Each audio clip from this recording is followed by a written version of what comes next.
Ndikulandileni abale okondedwa kuli lingaliro la usiku wa lero, usiku wa pa 17 November 2022. Okondedwa mu usiku wa lero tikuyamba kuphunzira phunziro latsopano pamutu onena kuti chisomo chili ndi nthawi. Moyo suyenda monga mmene anthu afunira kapena kuganizira. Phunzirani kuzindikira nthawi yoyenera yochitira zinthu. Ameni.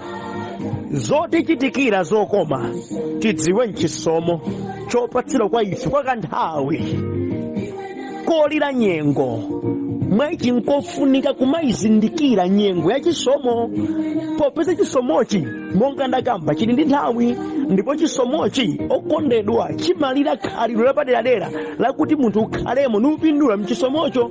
Kwa amene sazindikira za ichi amangokhala yaviyavi, ndipo mathero wake amakaomba mgolo. Okondedwa tizindikire kuti moyo umayendera zimene Mulungu atipatsa, tisamangokhala yaviyavi moyowu tidzalira. Tiphunzire okondedwa, tiphunzire ndithu kumachita zinthu mu nthawi yoyenera, mu nyengo yoyenera, motsata chisomo kuti moyo wathu ukhoza kukhala sopambana.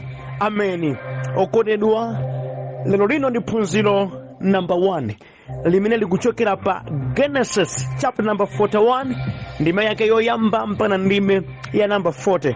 Koma ine ndidzangowerenga kuyambira ndime yoyamba mpaka na ndime ya number 8, komanso ndidzayamba kuwerenga kuyambira pa ndime ya number 17 kutsika m'musi.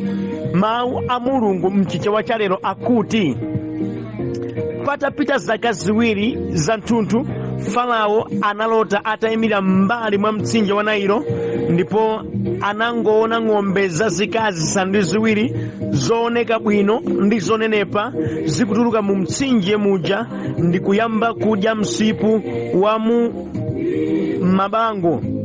Kenaka ng'ombe zina zazikazi zisanu ndi ziwiri zosaoneka bwino ndi zowonda zinatulukanso mu mtsinje wa Nailo, ndipo zinayimirira pambali pa zija zimene zinali mphepete mwa mtsinje uja. Ndipo ng'ombe zosaoneka bwino ndi zowonda zija zinadya ng'ombe zonenepa zija. Kenaka Farao anadzidzimuka. Posakhalitsa anagonanso, ndipo analota kachiwiri. Analota ngala zisanu ndi ziwiri za tirigu za thanzi labwino zitabala pa phata limodzi. Kenaka ngala zina zisanu ndi ziwiri zinaphuka. Izi zinali zowonda ndi zowauka ndi mphepo yakummawa. Ngala zowonda zija zinameza ngala za thanzi ndi zonenepa zija. Farao anadzidzimuka ndipo anaona kuti anali maloto chabe. Mmawa Farao anavutika mu mtima, kotero anayitanitsa amatsenga ndi anzeru onse a mu Igupto. Iwo atabwera, iye anawawuza maloto ake, koma panalibe ndi mmodzi yemwe amene anatha kutanthauzira malotowo kwa Farao. Tidzapita pa ndime ya namba 17. Ndipo Farao anati kwa Yosefe, ndinalota nditayimirira mphepete mwa mtsinje wa Nailo, ndipo ng'ombe zisanu ndi ziwiri zonenepa ndi zooneka bwino zinatuluka mu mtsinje muja ndi kudya msipu wa mu mabango. Kenaka ng'ombe zina zisanu ndi ziwiri zinatuluka. Izi zinali zosaoneka bwino ndiponso zowonda, ndipo sindinaonepo ng'ombe zosaoneka bwino chonchi m'dziko lonse la Igupto. Ng'ombe zosaoneka bwino ndi zowonda zija zinadya zisanu ndi ziwiri zonenepa zimene zinatuluka poyamba zija. Koma ngakhale ng'ombezi zinadya zinazo, panalibe amene akanatha kuzindikira kuti zinatero, popeza zinali zosaonekabe bwino monga poyamba. Ndipo ndinadzidzimuka. Ndinagonanso kachiwiri, ndinalota ngala zisanu ndi ziwiri za tirigu za thanzi ndi zonenepa zitabala pa phata limodzi. Kenaka panaphukanso ngala zina zisanu ndi ziwiri zofota, zowonda ndi zowauka ndi mphepo yakummawa. Ngala zowondazo zinameza ngala zisanu ndi ziwiri zabwino zija. Nawawuza amatsenga, koma palibe ndi mmodzi yemwe anatha kundimasulira. Ndipo Yosefe anati kwa Farao, maloto awiriwa ndi ofanana ndipo ali ndi tanthauzo limodzi. Mulungu aulira Farao chimene atachite. ng'ombe zisanu ndi ziwiri zabwinozo ndi zaka zisanu ndi ziwiri, ndipo ngala zisanu ndi ziwiri zabwinozo ndi zaka zisanu ndi ziwiri. Kutanthauza kwa maloto kumodzi, ng'ombe zisanu ndi ziwiri zowonda ndi zosaoneka bwino zimene zinatuluka pambuyozo, ndiponso ngala zisanu ndi ziwiri zachabechabe zowauka ndi mphepo yakummawa zija ndi zaka zisanu ndi ziwiri za njala. Tsono ndi monga ndafotokozeramu kuti Mulungu wauziranitu zimene adzachite. Zaka zisanu ndi ziwiri za zokolola zochuluka zikubwera mu dziko lonse la Igupto, koma zidzatsatana ndi zaka zisanu ndi ziwiri za njala. Chakudya chochuluka cha mu Igupto chija chidzayiwalika, ndipo njalayo idzawononga dziko. Zakudya zochuluka za mdzikomo zija sidzakumbukirikanso, chifukwa njala imene iti idzabwereyo idzakhala yoopsa. Popeza kuti malotowa aperekedwa kwa inu mfumu kawiri, ndiye kuti Mulungu watsimikiza kuti adzachitadi zimenezi posachedwapa. Tsono Farao apezeretu munthu wozindikira ndi wanzeru, ndipo amuyike kukhala woyang'anira dziko lonse la Igupto. Asankhenso akulu a mdziko lino, iwowa azitenga ndi kuyika padera limodzi la magawo asanu aliwonse azokolola za mdziko muno mu zaka zonse zisanu ndi ziwiri za chakudya chochuluka. Iwo asonkhanitse chakudya zonse za mzaka zabwino zikubwerazi. Pansi pa ulamuliro wa Farao, akuluakuluwo asonkhanitse ndi kusunga bwino tirigu m'mizinda yonse. Chakudya chimenechi chisungidwe kuti chidzagwiritsidwe ntchito mzaka zisanu ndi ziwiri za njala imene ikubwera mu Igupto, kuti anthu a dzikoli asadzafe ndi njala. Farao ndi nduna zake anagwirizana nawo malangizo a Yosefe. Choncho Farao anafunsa nduna zake kuti, kodi tingathe kumpeza munthu wina ngati uyu amene ali ndi mzimu wa Mulungu? Farao anati kwa Yosefe, pakuti Mulungu wakudziwitsa iwe zonsezi, palibe wina wodziwa ndi zinthu ndi wanzeru ngati iwe.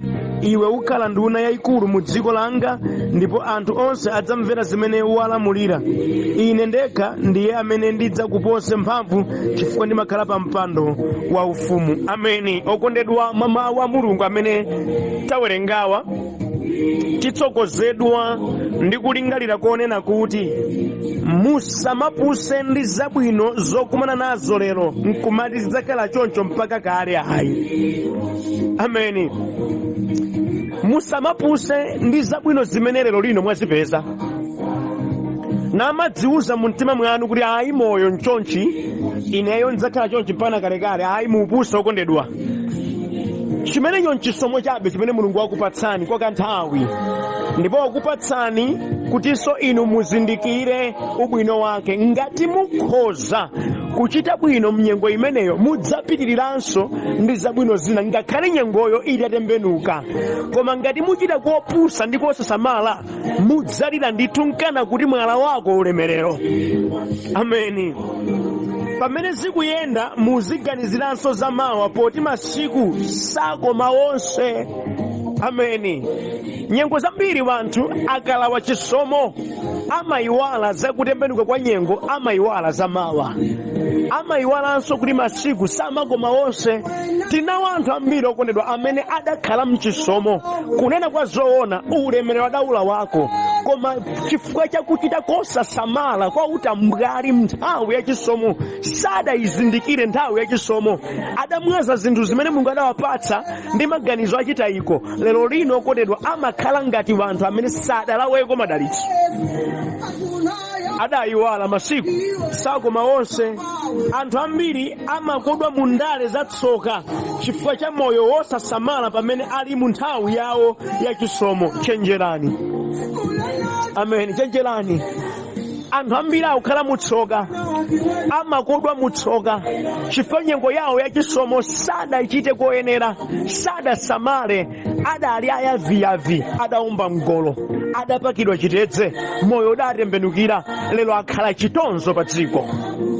Okondedwa musatero, khala nochenjera inuyo. Zindikirani nthawi ya chisomo, popeza chisomo chili ndi nthawi. Tinawo anthu okondedwa adali otchuka padzana, anali odziwika padzana, lero li amangoyenda, palibe ndi mmodzi yemwe amawazindikiranso. Chisomo nthawi yake idapita. lero ali munyengo ina. Ngati nthawi ya chisomo sadachite bwino, lero likukhala kovuta kupanga survive mdziko. Koma iwo amene adali mu nthawi ya chisomo, ndipo mu chisomo chawo adali nkhedwe labwino, adakonzekera zamawa, ngakhale nyengo ingatembenuke okondedwa, zabwinobe zina amatha kuziona. Ameni. Mawu a Mulungu amene tawerengawa, kulota kwa Farao mu nthawi imene Yosefe anali mdzikolo ngati kapolo mndende, adalota maloto ng'ombe 7 zikutuluka mu mtsinje wa Nailo, zonenepa ndi zabwino. Izo zimadya msipu, mwadukanso ng'ombe zina 7 zowonda ndi zochititsa manyazi. Ng'ombe zowonda zinkudya ng'ombe zonenepazi, koma zosaoneka kuti zadya. Farao nkudzidzimuka ndikugonanso nalota monga tamvera ngala zomera paphata limodzi 7 zabwino za thanzi. Pambali pake nkuphukanso zina zowauka ndi mphepo yakummawa. Zowaukazi ndikumeza za thanzizi. Iye nkudzidzimuka pofunsa wanthu, okondedwa, nchani chimene chipadalibe ndi mmodzi yense amadayankha. Zikomo kumwamba chifukwa cha Yosefe amene Mulungu adamtuma kumasula maloto amenewa. Ndipo masulira akuti Farao maloto anuwa ndi amodzi, ndipo Mulungu abwereza popeza watsimikizika mtima kuti izi zazichita. Kudzabwera zaka 7 zachakudya, zaka 7 zachakudya cha mpiri zedi. Ndipo zaka 7 zimene zizi zikadzapita zidzatsagananso ndi zaka 7 za njala yoopsa kwa mpiri, zimene zaka zidzayiwalitsa nthawi ya chakudya ija. Zoti kuti ali chisomo cha chakudya zidzayiwalika chifukwa idzakhala njala yoopsa. Mwa ichi upangiri wanga, pezani munthu azisonkhanitsa chakudya mu nthawi ya chakudyachi, kuti chakudya chimene angasonkhanitsecho chidzagwire ntchito mu nthawi ya zaka 7 za njala. Okondedwa, Farao adagwidwa mtima, akuti ukhale iwe kuti zichitike bwino. Ameni. Mawu amene wakondedwa, pali zinthu zinayi izi zimene tiphunzirepo. Choyambirira, nyengo ya chisomo muzizindikira ndi kupanga zinthu zoyenerera zipomvera Mulungu. Ameni. Nyengo ya chisomo muzizindikira ndipo mu nyengo imene muzipanga zinthu zabwino zomvera Mulungu. Kubwera kwa Yosefe ndi kudzamuuza Farao kuti kukubwera zaka 7 za chakudya zimene zidzatsatana ndi zaka 7 za njala, ndi kupereka chidziwitso kumeneko chakuti nyengo zimatembenuka. Ngakhale mutapezeka kuti mu nthawi ya chisomo, zindikirani ndili pano mchisomo, udindowu mchisomo, pabanjapa mchisomo, ndalamazi mchisomo, kuyenda bwino kwa bizinesi mchisomo cha Mulungu chimene wandipatsa mnthawi ino. Ndipo sindidziwa kuti kodi nthawi yake ikati yafika poti itembenuke ndidzakumane kuti nazo kutsogolo nzotani. Ndikifike mu nthawi imeneyi muzizindikira ndi kumapanga ziganizo zabwino zomvera Ambuye. Chifukwa nchani ndikutere kumakhala kwa pafupi abalokondedwa kuti pamene anthu alowa mu nthawi ya chisomo akhale ndi magayigayi pa zochitika, akhale ndi utambwali, akhale ndi chisawawa, akhale anthu achikunja ndi otayika. Ndipo ndinene wena ndikuyankhula pano ali mu nthawi ya chisomo, ali pa udindo wabwino, ndalama akuzipeza, malo moti akonzekere kwamanga nyumba kumudzi kwawo, akungodya ndi mahule ndalamazo, akungomwaza mmapati ndalamazo, ayiwala kuti chisomo chili ndi nthawi idzawadzidzimutsa nyengo. Adzaoneka ngati Mulungu sadawakonde, koma kuli kusamvera kwawo, chili chibwana chawo, ali masewera wawo. Nyengo ya chisomo muzizindikira, poti masiku sakoma wonse. Masautso pena amene anthu akudutsa muno lino sinkhaza za Ambuye ayi, koma kuti mu nthawi yawo ya chisomo sadakonzekere, nthawi yawo ya chisomo adachita zibwana, nthawi yawo ya chisomo okondedwa amakhala ndi moyo wachitayiko. Tamvetserani, Mulungu akumtuma Yosefe kuti akamuuze Farao kuti azindikire kukubwera zaka 7 za chakudya, ndipo akapanda kusamala mu zaka 7 za chakudya adziwe kukubwera zaka zina 7 za njala. Chisomochi chili ndi nthawi, chidzafika potembenuka. Ngati suchenjera mnthawi ya chisomo udzapwetekeka mnthawi ya njala. Samala. Nene muona mtima okondedwa, anthu ambiri amakanika kuzindikira nthawi ya chisomo.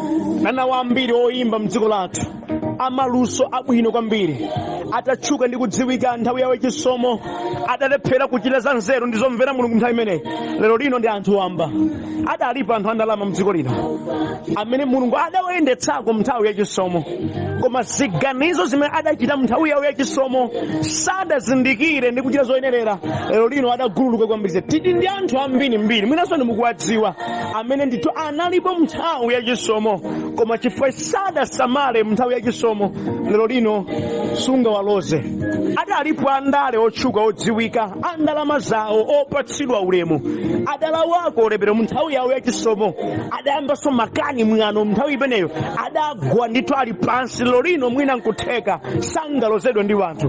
Mukakhala mchisomo chizindikireni, ndipo mukakhala mchisomo mukazindikira, ziphatikeni kwa Ambuye ndamvera Iye. Ziganizo zanu zizikhala zomvera Mulungu. Nyengo ikatembenuka umayendabe mdalitso lake la chauta. Alipo wena okondedwa, inde nyengo idatembenuka, koma lero lino santhu oyiritsa manyazi chifukwa cha ziganizo zimene adapanga mnthawi yawo yachisomo zomvera Mulungu. Ambuye ndi wabwino, apatsa mosiyana. Zisomo aperekadi zoona, koma zilira kuti munthu azizindikire ndi kumverabe Mulungu mnyengo yachisomo, ndi kukhalabe odzichepetsa, omvera chauta, oyendabe ndi chitsogozo chake, oterewa amapita patsogolo, sachita manyazi nyengo ikasintha.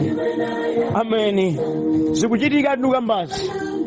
Ndikuyankhula ndi wena pano amene ali mnyengo yachisomo, ndayamba mwano kwambiri, sakumvera akazi awo, sakumvera anzawo, mwayamba ndi nkhutu kugontha. Ayi ndi ulendo komba mgolo achimwene. Chisomo chili ndi nthawi. Ameni. Chachiwiri ndi chapalo kondedwa, nyengo yachisomo imafunika kukhalamo mwa nzeru ndi modzichepetsa, podziwa kuti nyengo zimasintha. Ameni. Munyengo yachisomo imafunika kukhalamo mwa nzeru kwambiri. Yosefa akuti muzaka 7 za chakudyachi musankhe munthu amene azikwanitsa kutolera limodzi la magawo 5 namasunga, ndi cholinga chonena kuti mu nthawi ya zaka 7 za njala chakudya chidzapezeke, kusadzaoneke kuti nyengo yatembenuka. Ngakhale kudzakhale kusowa, koma no anthu asadzazunzike. Izi ndi nzeru zakuti anthu akamakhala mu zaka 7 za chakudya akhalemo ndi nzeru, podziwa zamawa, asakhale mwayaviyavi mwachibwana, podziwa zamawa. Akamakhalamo mchisomo adzikhala mokonzekera mawa. Ndimati ndikamene nonse amene mukudutsa mzisomo za Ambuye, tamakhalani ndi nzeru zomakonzekeranso mawa, popeza masiku sakoma wonse, popeza nyengo zimasintha, popeza chisomo chili ndi nthawi. Ndinu atumiki zoona, mukuthamanga ndi uthenga zikomo, koma idzabwera nthawi imene thupi lanu lidzagonja, simudzakwanitsa zokuchita zimene muchita lero. Konzekerani za mphindi imeneyi. Muli ndi chuma zikomo, mukuthamanga business inde, koma thupi lanu lidzagonja pamawa, simudzakwanitsa kuchita zimene mukuchita lero. Mukonzera bwanji? Mu nthawi yachisomo sitikhalamo ndi chisawawa, timakhalamo ndi nzeru zomakonzekera kutsogolo, popeza chisomochi chili ndi nthawi. Chili ndi nthawi. Kwa iwo amene amakhalamo ndi chizeru, amakhalamo ndi kugonjera Mulungu, amakhalamo ndi kudzichepetsa, nthawi yatsoka ikafika, chisomo chikali chasuntha, amadzakumana ndi chisomo china. Koma kwa iwo amene amakhala mwa chisawawa, amakakola mu ndale zatsoka napwetekedwa. Ndimatigambirani inu nonse amene lero zikuyenda, muli ndi maulamuliro, muli ndi maudindo, ndinu zili bwino. Musatumbwe, musachite makani, musayambenso kunyoza wena, musadziyenereze. Ayi. Kudziona ngati mwafikapo. Chisomo chili ndi nthawi. Dziko ndi perete, akati about 10 oyambirira amakhalanso omalizira. Kumazindikira, khalani mwa nzeru mchisomo. Si nthawi yochita ziyaviyavi. Ayi. Si nthawi yoyamba zibwana. Ayi. Mwatsoka zimatere. Anthu akalawa chisomo, kati amakhala ngati akhala Mulungu iwowo kaya, amatayirira kwambiri, amachita zibwana kwambiri zakuti thanzi lawo lofunika ayisasamala. Okondedwa, ena adawononga thanzi lawo mu nthawi yawo yachisomo, adadzitengera matenda mu nthawi yachisomo, adamba khedwe lachabe mu nthawi yachisomo, adadzipweteka mu nthawi yachisomo, chifukwa ngakhale mwina nkuteka adayizindikira ndili mu nyengo ya zokoma, koma sadakhalemo ndi nzeru, adakhala mwa yaviyavi. Ndimati nene zaka 7 zimene Yosefe akunena kwa Farao kuti zidzabwera, ngati Farao sadakamvera upangiri wa Yosefe nakhala mopanda nzeru, akadaphetsa wanthu, akadaona chifukwa njala ikadawapeza ndi kuwapweteka. Koma notamvani upangiri kuti tasonkhetsani zinthu mnyengo imeneyi, musakhale mopusirapusira, ayi, musakhale mnyengo imeneyi mwachibwana. Okondedwa, mukati mwachitika chisomo, si nthawi yoyamba masewera, si nthawi yoyamba zibwana, ndi nthawi yokhala mwanzeru pokonzekeranso mawa. Ameni. Popeza nyengo zimatembenuka, chisomo chili ndi nthawi. Nkuteka nyengo munili idza sintha, ulemu mukulandira usimu dzalandiranso. Tamalingalirani, ikadzafika nthawi imene okupangeni sairiyuti adzaleka, nthawi imene vanthu okupatsani ulemu adzasiya, ikadzafika nthawi imene kukwera galimoto mukukwerayi kudzalekeka, udindo muli nawo mukadzatsikapo pamenepa nkukakumananso ndi anthu aja pansi, idzakhala nyengo yotani. Musadzageza dziko lakudani, kukonza zakutsogolo nlelo. Mchisomo silikhalamo motumbwa, muchisomo silikhalamo mwamwano, muchisomo silikhalamo ponyoza wena, muchisomo timakhalamo modzichepetsa, muchisomo timakhalamo mwanzeru ndi moopa Mulungu, pakudziwa kuti kuli mawa nyengo zimatembenuka. Ameni. Akumuuza Yosefe, kumuuza Farao, samalani pamene muli mchisomo cha zaka 7, musachitse mabwevubwevu mupweteka, khalani mosamala, kakonzekerani za zaka zina 7 za njala. Ameni. Kuti nyengoyo pofika isadzakupezeni modzidzimutsa ndi kukukulukulirani inu mumayesa ngati Mulungu sakukondani. Zindikirani. Chachitatu, okondedwa, chisomo sichioneka mwa inu nokha, ayi, komanso chimachita kudzera mwa anthu ena amene akuzungulirani ndi amene angakuthandizeni. Ameni. Nkwapafupi zedi vanthu amene akuyenda mchisomo kudziona ngati okhawo ndi ofunika. Mistake.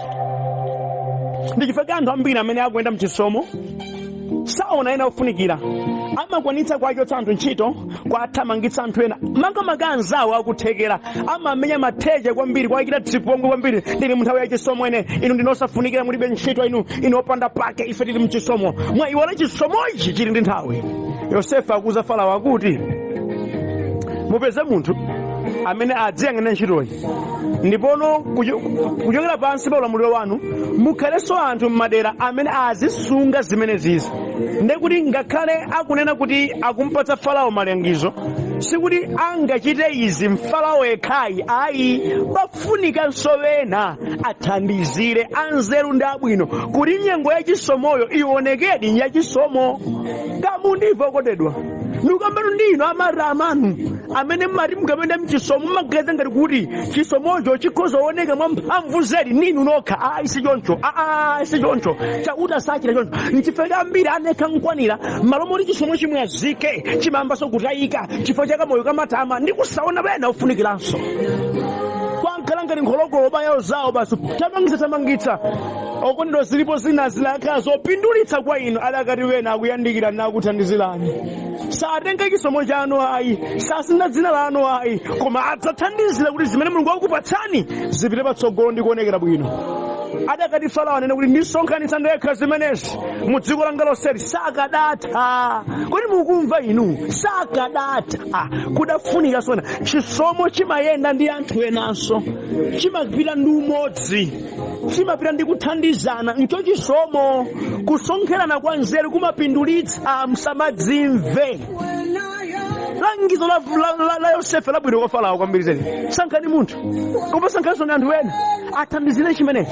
Kuti chisomochi chionekere. Okulira mukakhala mnyengo ya chisomo ndi nthawi yopanga maubale osati maudani.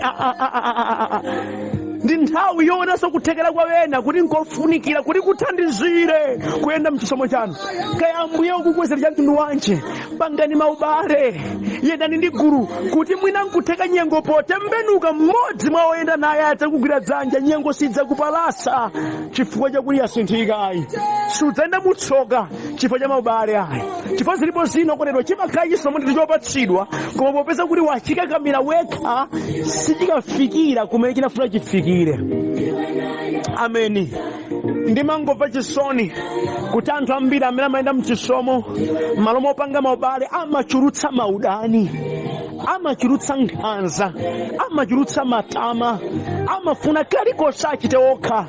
Mapedake zambiri zimene chauta adayika kuti zionekere sizithanso kuonekera. Nyengo imatembenuka msanga. Ndibwereze kunena chisomo chili ndi nthawi. Zoseketsa zimakhala izi. Mmakafuna anthu othandiza nthawi itatha kale. Zalakwika kale okondedwa. Ine ndaonatu matenda akati akula kwambiri olo mtengere mthupiro kwa Amerika amakabwera maliro chifukwa mnyengo yakuchiritsa yadutsa. Ikufika nyengo ya maliro. Tsoka ine. Munthawi ya chisomo pangani maubale. Munthawi ya chisomo yendani ndi anthu. Munthawi ya chisomo musamapalamula numamvetsa anthu mbebe kuti adzikutembererani kuti chisomo chithawe msanga. Musatero ayi. Chitani pamodzi kuti zithekedi zimene Ambuye adakupatsani. Ndi langizo la Yosefetu kwa Farao. Ameni. Chomaliza ndi chabale okondedwa. Anthu amene ali ndi chisomo osamalimbana nawo nkumachitira sanje koma muzikhala nawo pa ubale kuti inunso mupindule ndi chisomo choperekedwa. Ameni. Akundigwira mtima Farao ndi nduna zake sankuchita sanje kuti chauta wadutsira mwa Yosefe napereka ulangizi uwu adatha kumasula maloto. Farao akuti kulibenso wina angachite ndi iweyo. Tsono ukhale ndiwe ndipo anthu azimvera iwe. Izi popeza Mulungu wadutsira mwa iwe zilongosole kuti ife tipulumuke. Mukudziwa adazindikira chisomo chimene Mulungu adayika pa Yosefe ndipo m'malo molimbana naye namuchitira sanje adangomukonda namuvomereza. Alipo ambiriso wanthu amati akaona wena amene Mulungu wayika chisomo pa iwo m'malo momapindula ku mchisomo chimene Ambuye wayika pa iwo amayambaso kulimbana nawo. Kupanda nzeru bwino. Wachisomo silimalimbana naye chifukwa nchiyani? Mulungu sachotsa chisomo chake pa munthuyo popeza inuyo muda naye kukhosi. Ayi. Mulungu saleka kumudalitsa munthuyo ali popeza inu muyipidwa. Ayi.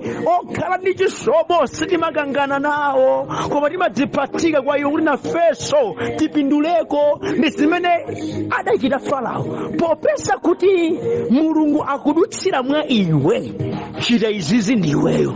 Ife titsatira iweyo. Chifukwa cholinga chathu cha ife sikulandira ulemu ayi. Cholinga cha ife nkuti tipulumutsidwe ku zaka 7 za njala zimene wanena kuti zikubwera kutsogoloko. Ndiwo tikuchitire sanje iwe tene kuti ayi ndiwe Muheberi wopanda ntchito wopanda pake kapita kwanu.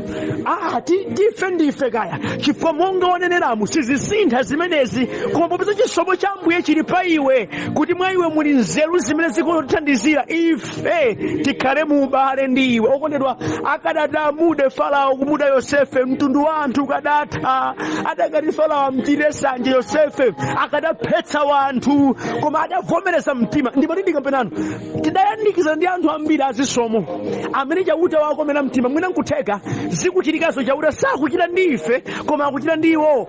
Okondedwa mkulimbana nawo sinzeru. Yandikirani nawo inu upanga nawo ubale nanunso mupindulako zanu ziyendera kwa iwowo moyo okhala osinthika amene Mulungu wayikapo chisomo chake pa iwo osakangana nawo koma mukhale nawo mu ubale ndipo Mulungu amalemekezeka mzimenezi.